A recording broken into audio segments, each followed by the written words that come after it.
Thank you, Neil, for inviting me to this seminar. So I'm Tim Dong from University of Tennessee. This is a project I've been working on for 2 years now because I want to have undercollateralized loans in DeFi. And then I realized that even if this whole thing doesn't work, the byproduct of it is still a much better option market. So some institutional details. Since we're all, DeFi people here, I probably can skim through these slides. But anyway, for those who are not familiar, over-collateralized loans or, asset-backed loans are just means that you have to put in more collateral value relative to your loan value, right? So let's say I have one Bitcoin at $100,000. I pledge one Bitcoin as collateral. I can take out roughly maybe $50,000, right? That's over collateralized loans. Now, if the value of my Bitcoin drop to some threshold, say $60,000, I may get liquidated, right? So right now, most DeFi loans are over collateralized loans, right? Credit lending in DeFi, usually people think it's impossible because it's anonymous and permissionless, right? So how can you punish people when they default, right? So usually people think it's impossible. TrueFi or some similar platforms, they try to do credit lending, but the problem with these platforms is that they are more like a loan. I mean, they are more like a bank with full KYB, know your business, and they only allow certain institutions. So it's not really, DeFi.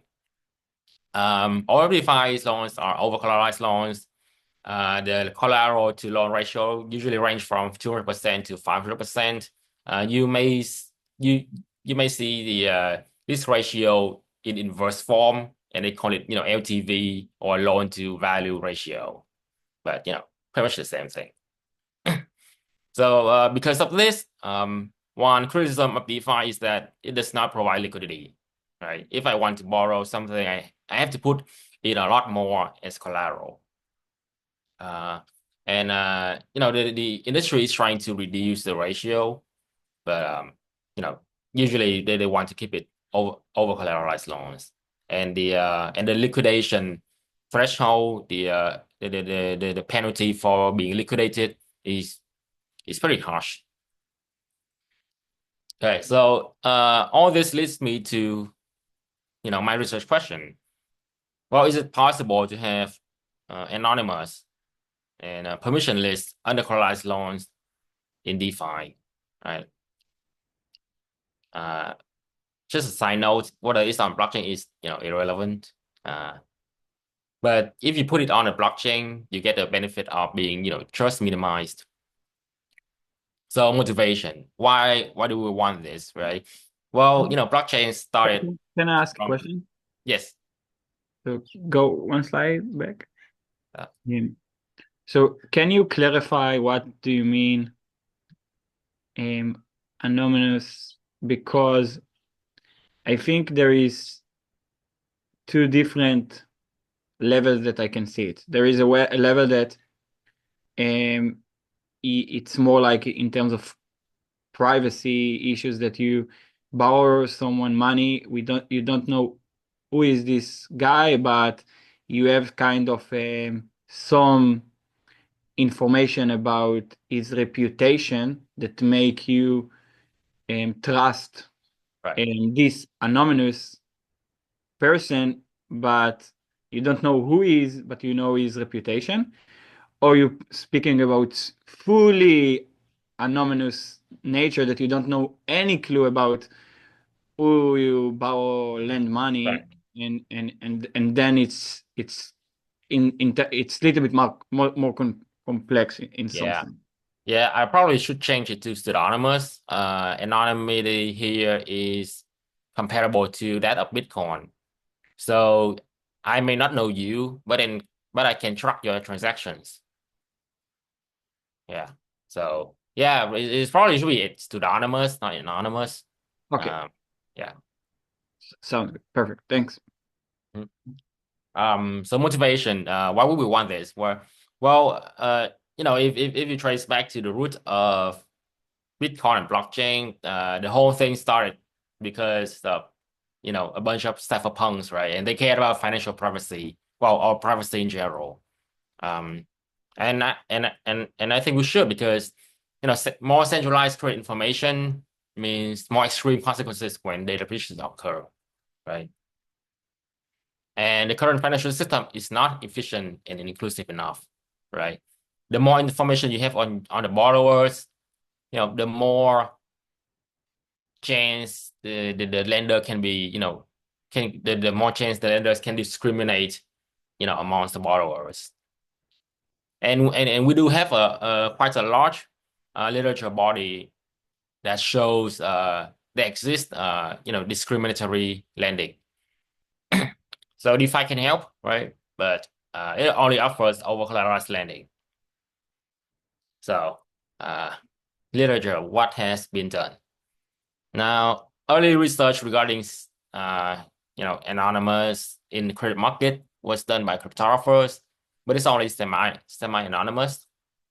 What this means is that uh, these designs still require at least one trusted party to know the identity of the borrowers and vouch for their creditworthiness, right? So this is like when you pay things with your Apple Pay, and then Apple Pay masks your credit card information with a different credit card, right? So it's not really pseudonymous. So my contribution is I propose a model, a way to model this market, right? It's a model anonymous and under collateralized lending, and I show conditions for incentive compatible loans, right? How can we make this incentive compatible for both the lenders and the borrowers, right? So for the lender, when you think about it, it's pretty straightforward. The return must be high enough to compensate them for the risk, right? And for the borrowers, the interest rate you charge must incentivize them to be honest, right? Must incentivize them to pay back the loans, even if you don't, send them to jail. So some observations for why I think borrowers may want to stay honest. So first is your credit history has value, right? I just found out today that I cannot go to jail for defaulting, but I don't want to default because I value my credit history, right? If you have a clean track record of paying back your loan, you don't want to lose that, right? The second point is that our collaterals have opportunity cost, right? The more you have to lock in as collaterals, well, you cannot earn use from that, right? For example, if you deposit your cryptos on Compound, you can earn yield from that. But the moment you use those crypto as collaterals, well, you cannot earn yield from that, right? So they have opportunity cost.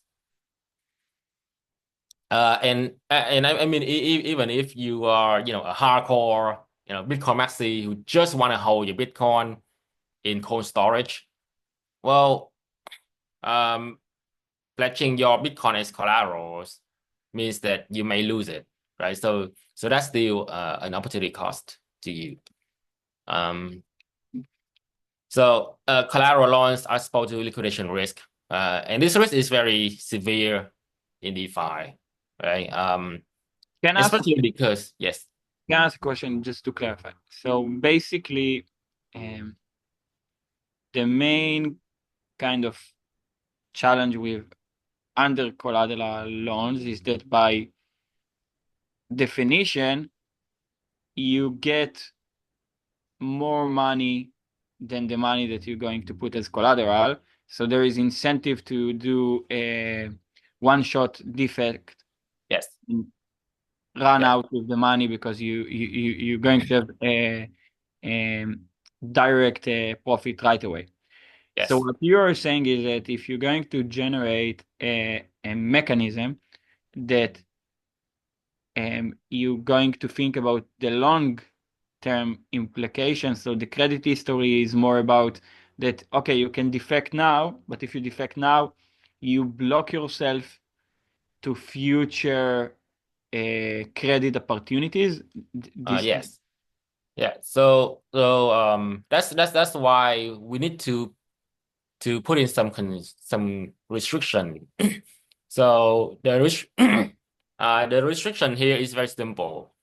We simply say that um, the borrower can only borrow under collateralized loans after some period of doing over collateralized loans, right? So in this way, you impose a cost on defaulting, which I will get to. Uh, okay. so again, collateralized loans are exposed to liquidity risk. This risk is very severe, right? Especially for such a volatile market like like cryptocurrencies. I mean, I can borrow today, and next day I get liquidated, right? Even if I really want to pay back my loan, right? So base model. We have two type of players, right? A borrower and a lending platform. So our borrower can, have three possible strategies. He can never pay back his credit loans, right? He's selfish, or he can be honest and always pay back his credit loans, right? Or a mixed strategy, or a strategic default.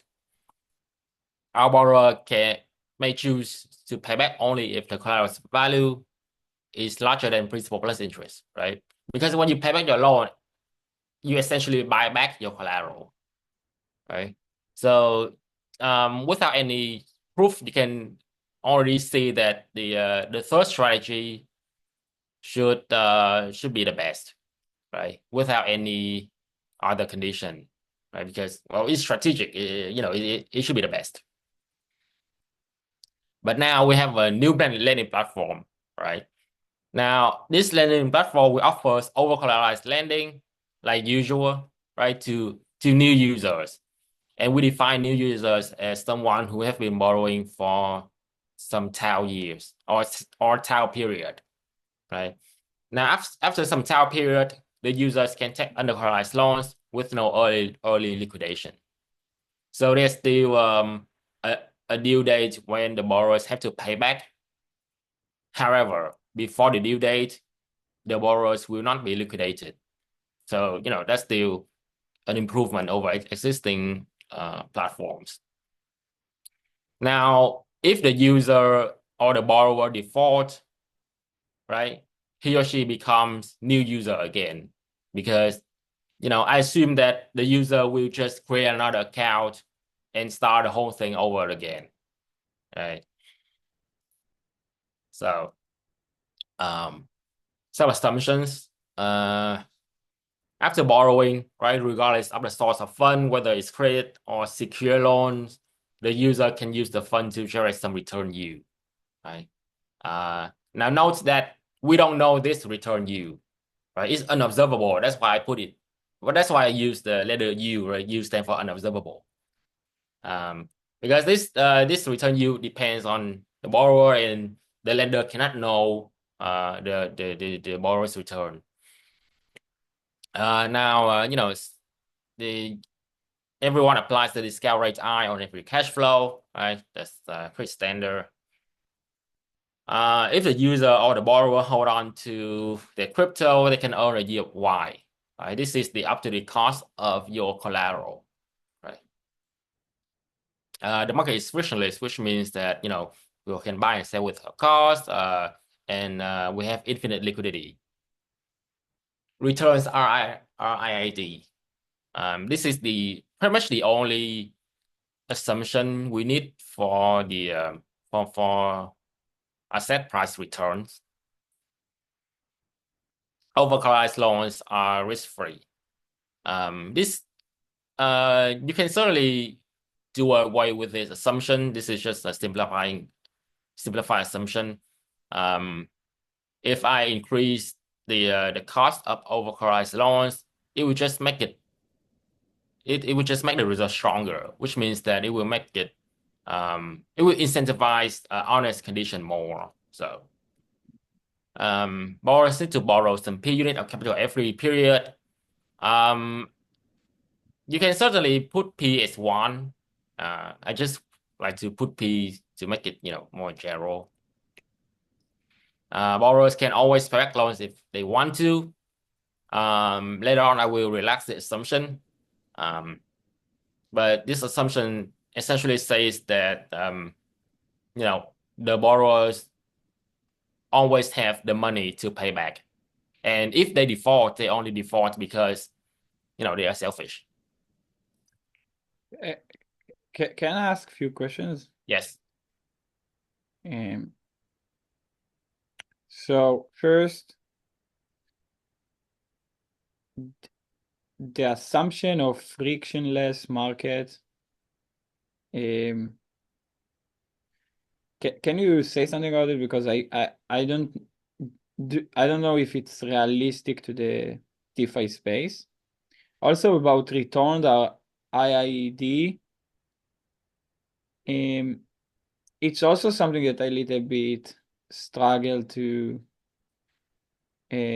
because sometimes there is so many connections between DeFi applications that Mm. everything is not really IID in sense that lending market influence exchange Oh, prices and exchange prices and etc. yeah. So the returns here means the returns of your collateral. Um, so think Bitcoin or Ethereum or your stock or your real estate. That's what I mean for the returns here. Uh, you can certainly do away or relax this assumption. I will relax most of this assumption, but if I do that, then I have to use simulation because the model becomes Complex, yeah. too complicated. Uh, Finally, I assume asset prices are log normal. Note that this is only for convenience. It's easy to model log normal. You can replace this with any distribution you want. As long as the returns are ID, it's fine. I simply use log normal because it is convenience. But you don't need that. You can replace it with hyperbolic distribution or I don't know, power law distribution. So you can find this table in the paper. Um, Possible payoffs. Sorry, Uh, can I check yes, for intuitions before we go into the details? yes, So if I'm an agent in this model, at the very beginning, I'm doing over collateral yes. borrowing. And if in the equilibrium pass, I would like to, build my credits, that means I'm willing to do the over collateral loan, even at the first few stages. Hmm. Because in somehow I will earn more money um, with my borrowings than my original assets. Or in the sense that I'm willing to do that because I have this discount rate that I know in the future I will have um, I will have some belief on this under collateral borrowing, which benefits more. And then even after the discounting, I will be better off to build my reputation. Is that the intuitions of how this would work? Um, so are you talking about why borrowers may choose to not default? No, like why borrowers would even opt into this Oh, to start because at the very beginning, because every period you have to borrow and then you are yeah. doing over collateral borrowing, that means that the first few stages you're probably just losing money, or Or if, in the first few stage, if borrowers are already earning money from over collateral borrowing, then Oh, there's no need for under collateral, right? If oh, they right. Yes. already Yes. opt for over collateral, then Yes. Yeah. So of course, borrowers can choose to not do undercollateralized loans. I just think that is, it's a no-brainer to do that because what if I default, right? I won't lose money. Worst case, I just go back to overcollateralized loans, which is what I can already do, which is the existing solutions, right? So to be honest, I don't see why people won't choose undercollateralized loans. Uh, Obviously, the interest rate must be higher than overcollateralized loans, but we will set it such that it balances the benefit between lender and borrower. Yeah. okay. All right, so some this is the gains from undercollateralized loans, right? P is just the value of your loan. Y is how much you get from your crypto holding. One plus is rho is just the return of your collateral, right? So if your collateral value rise, then well you you get more, right? K minus L, K is the ratio for over collateralized loans, and L is the collateral to loan ratio for under collateralized loans, right? So K minus L is some positive number, right? The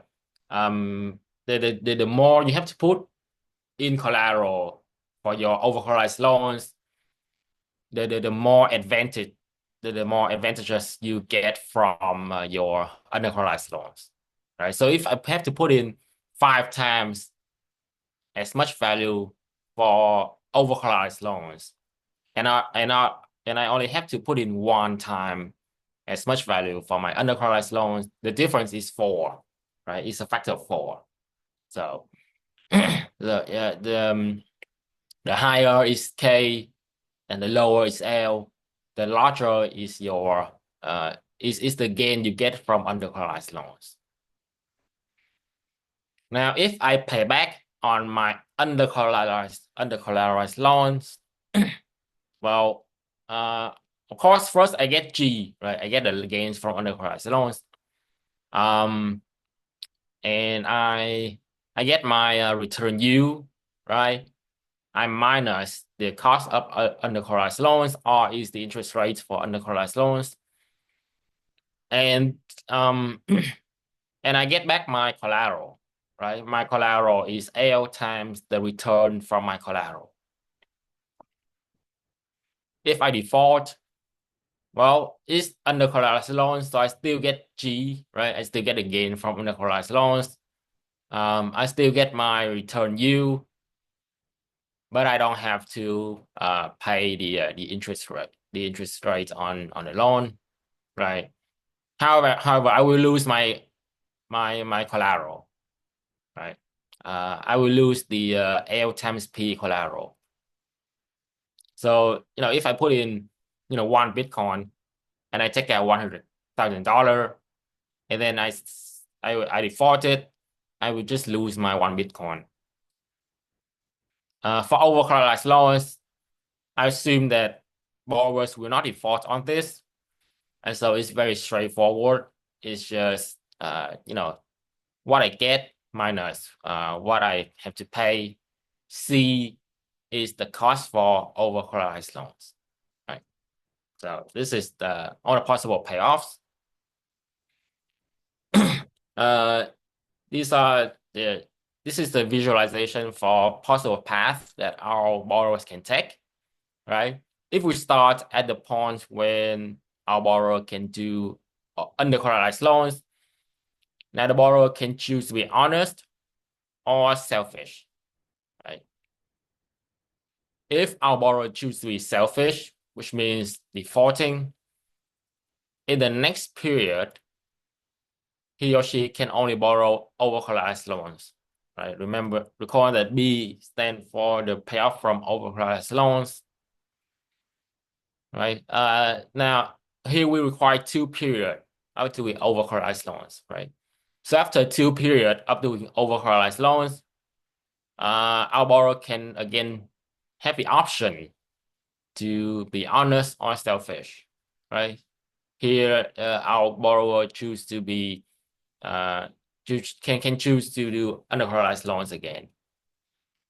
Now, if our borrower is honest, in the next period, he or she can choose to be honest or selfish again, right?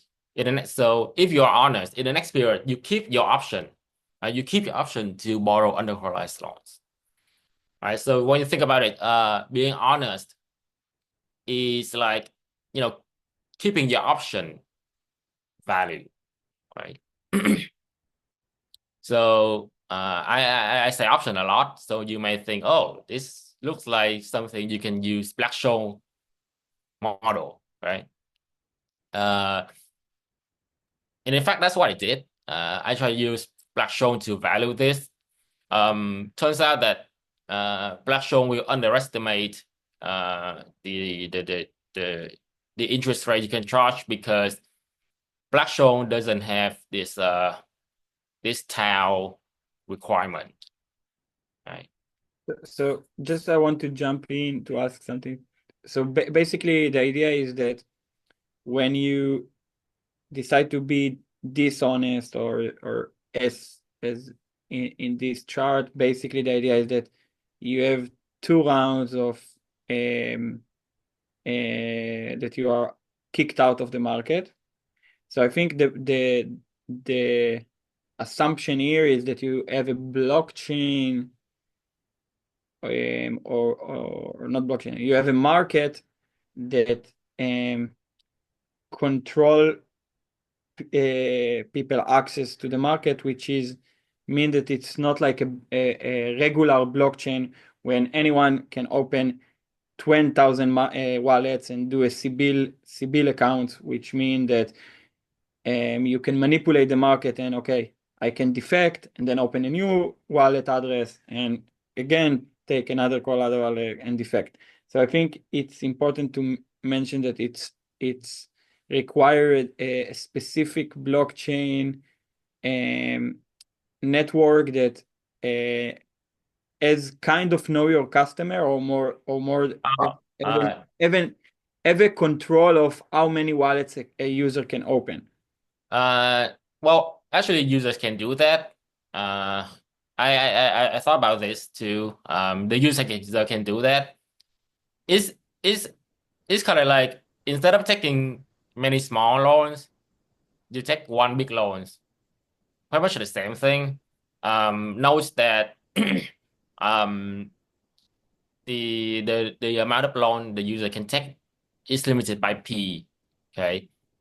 In practice, you may want to impose some, restriction to credit loans, similar to how your banks only allow certain, credit value, certain credit line to your account, right? Like you can have $100,000 in your bank account, but your credit line may be a lot less than $100,000, right?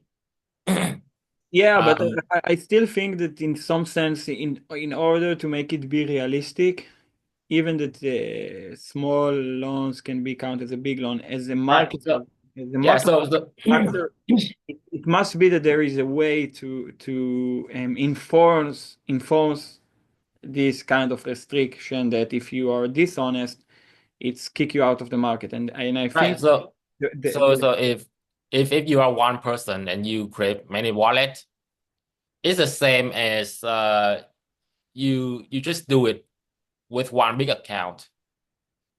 So in my simulation, I also put in, many borrowers, and the results stay the same.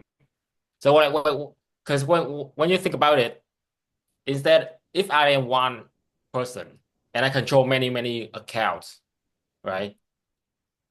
To the lending platform, it's essentially the same as one big account. yeah, but I think the way that I think about it is in terms of the liquidity providers and the model idea, all the idea, the model to maintain people provide liquidity for the long run is to show that there is incentive to this Oh, to yes, not to be dishonest. And I think the only way to enforce it in a way that liquidity provider will feel comfortable to provide liquidity will be in a blockchain system that allows to control and enforce this and kick out dishonest users, because you want in aggregate to have people choosing to be honest than being dishonest. Um, and right. and in So the short term, if the problem with DeFi application, if something doesn't all in the short term, so then it's not going to have enough time to exist to show people that there is a revenue in the long term. So right, you also need to figure a way to make people believe that there is no going to be dishonest users in the beginning. And I think this right. is So something that can be tricky in the current blockchain yes, market. yeah. So I will show that you can price the loan such that honest strategy dominates the strategic default. However, I will also show that even if this whole thing doesn't work, that's when I get to my option market idea. Okay. So if this whole thing doesn't work, the byproduct is you have an option market. Okay. Fair game. Right. So honest condition. For overcollateralized loans on strategies get the same payoffs, right? So the only time when you need to care about the honest condition is for undercollateralized loans, right? Because overcollateralized loans, everything the same. Now, we only need to compute the expected payoff differences, right? You don't need to compute the expected payoff for selfish strategy and honest strategy individually. We only care about the difference, right? Because that's how we make decision. So we only need to care about these nodes, right? This part, because after this part, the graph repeat itself, right? After each split, it repeat itself. So the main result is ugly. Uh, it essentially says, all right, this is the condition so that the honest strategy dominates the mixed strategy. If you can find the interest rates are such that this whole thing is satisfied, then it's better to be honest than to default. So that's the idea. Now, the key observations is that it might be possible with the right parameters, then we can have an incentive compatible lending market in DeFi.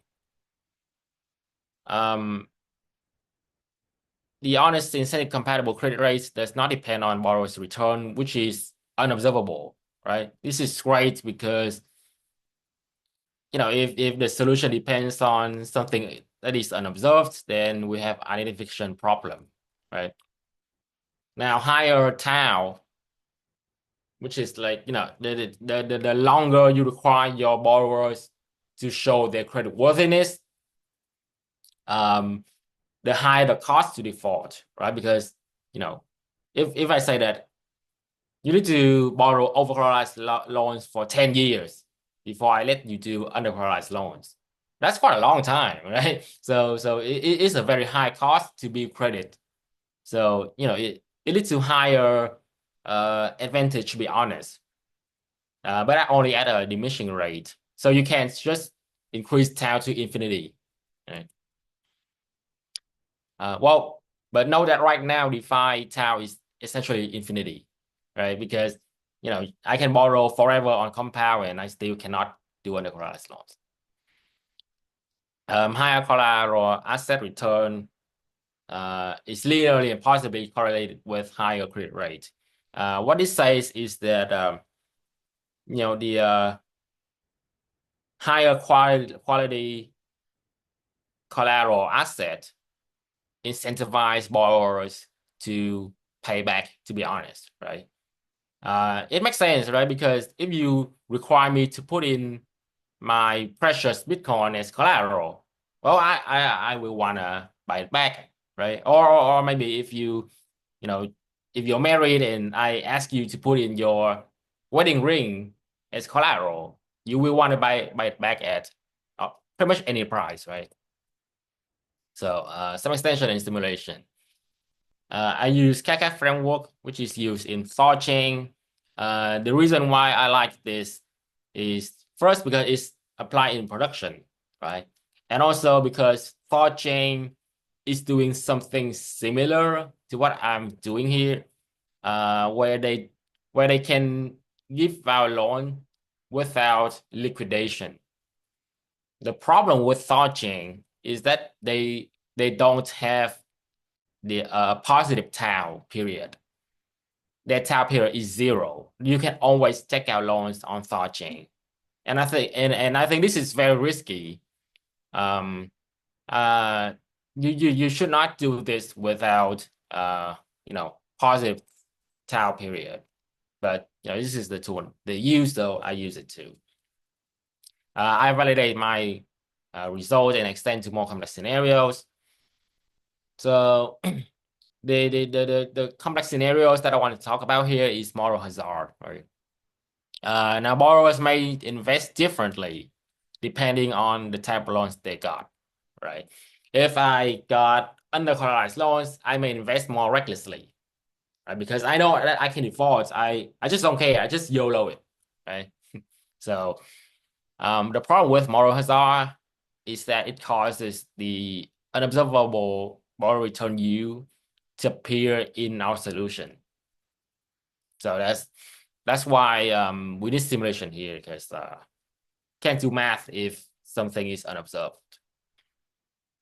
I argue that if this expected utility maximization assumption holds, then results are unchanged. What this assumption says is that high risk comes, well, high rewards come with higher risk, right?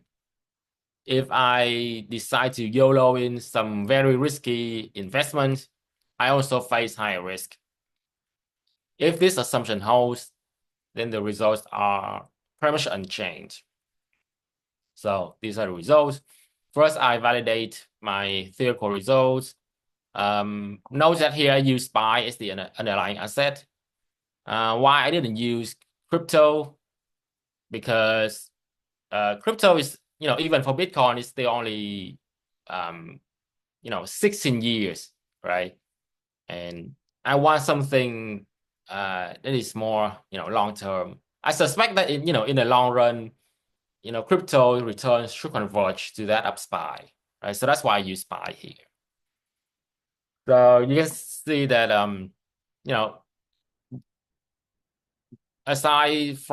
besides from numerical error, the results are pretty much the same, right? You can see that the range is very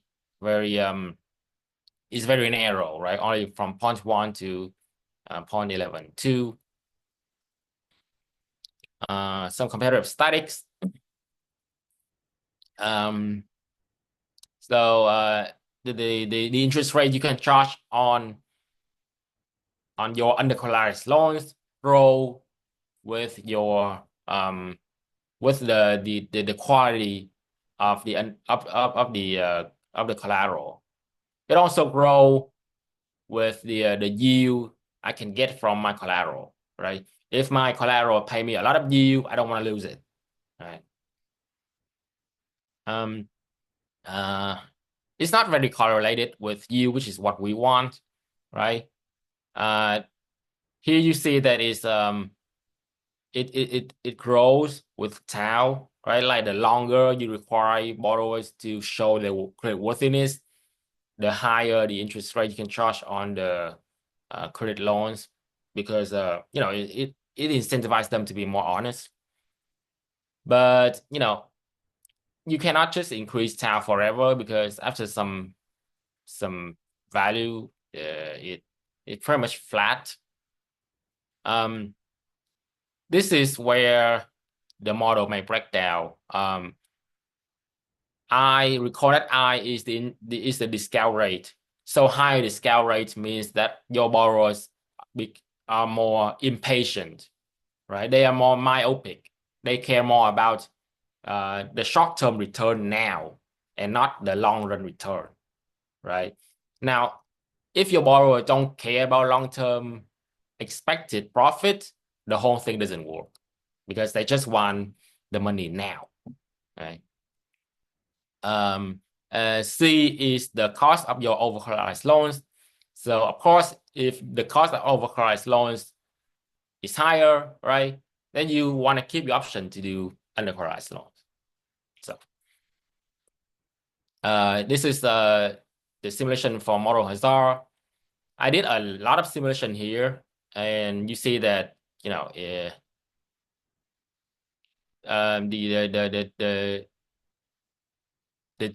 difference between honest and mixed strategy does not depend on you, right? It's all over the place. So that's good. That shows that it doesn't depend on the unobservable variable. Accidental default. So recall that I first assumed that our borrower can always pay back if they want to. In practice, they can be accident, right? I mean, I can be honest, but I invest in something and it doesn't work out, so I have to default. Right? That's why I call accidental default. Note that if it's an accident, then it should not correlate with my with my source of fund, right? Regardless of whether I borrow undercollateralized loans or overcollateralized loans, accident can happen, right? As I show that accidental default does not affect our well, it actually increased the incentive to be honest.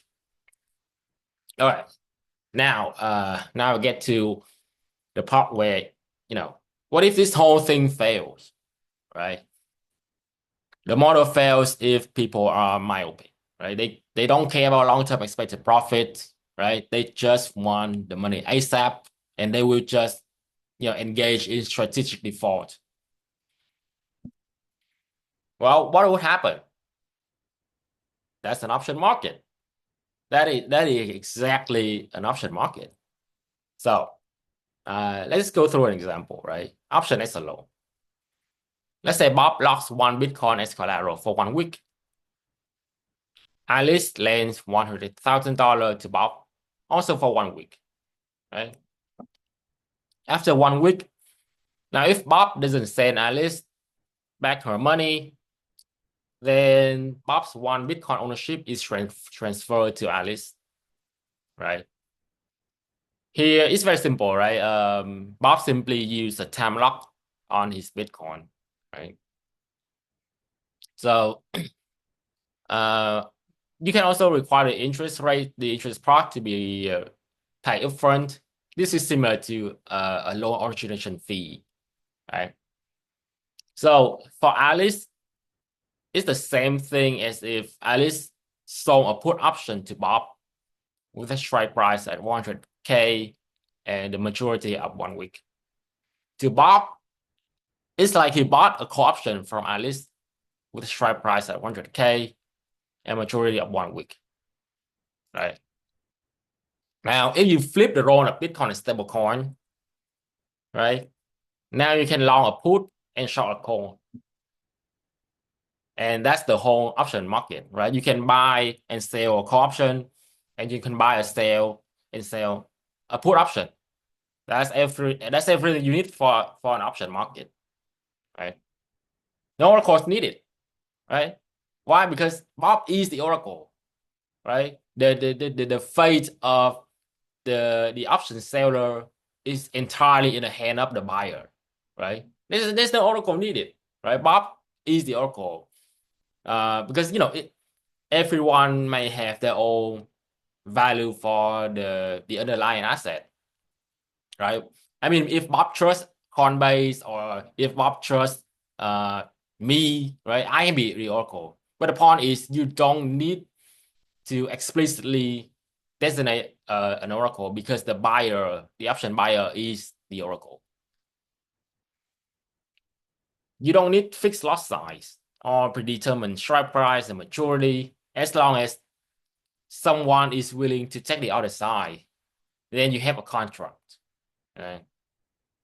So the concern here is, well, but standardized option contract can have liquidity, right? If you have, a bunch of different option contract, well, who would provide liquidity, right? Well, first of all, I argue that if we can have peer-to-peer loan market, there's no reason why we can't have peer-to-peer option market structure in this way, because it's still a loan, right?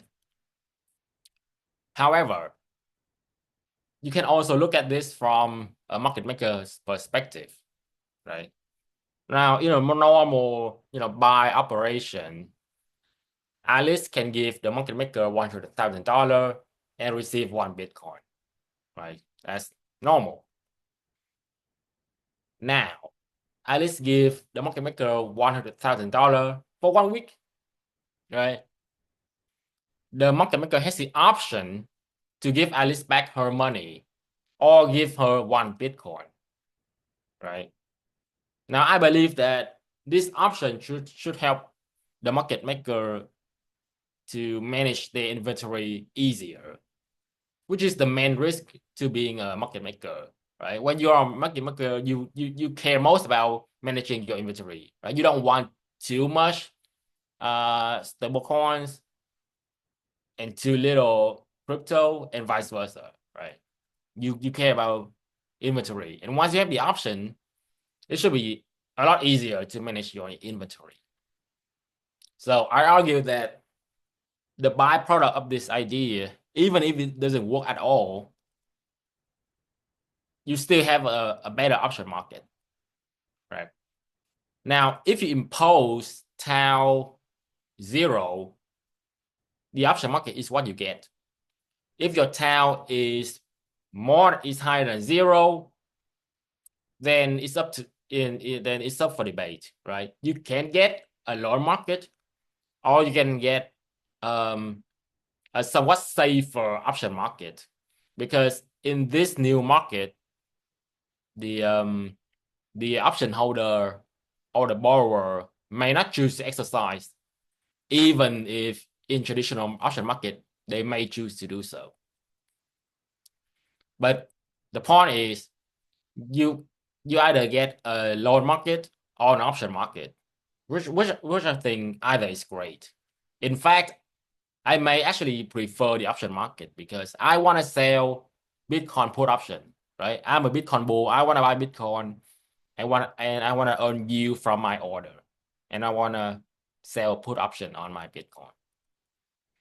So in the conclusion, I show the conditions for incentive compatible anonymous undercollateralized loan market.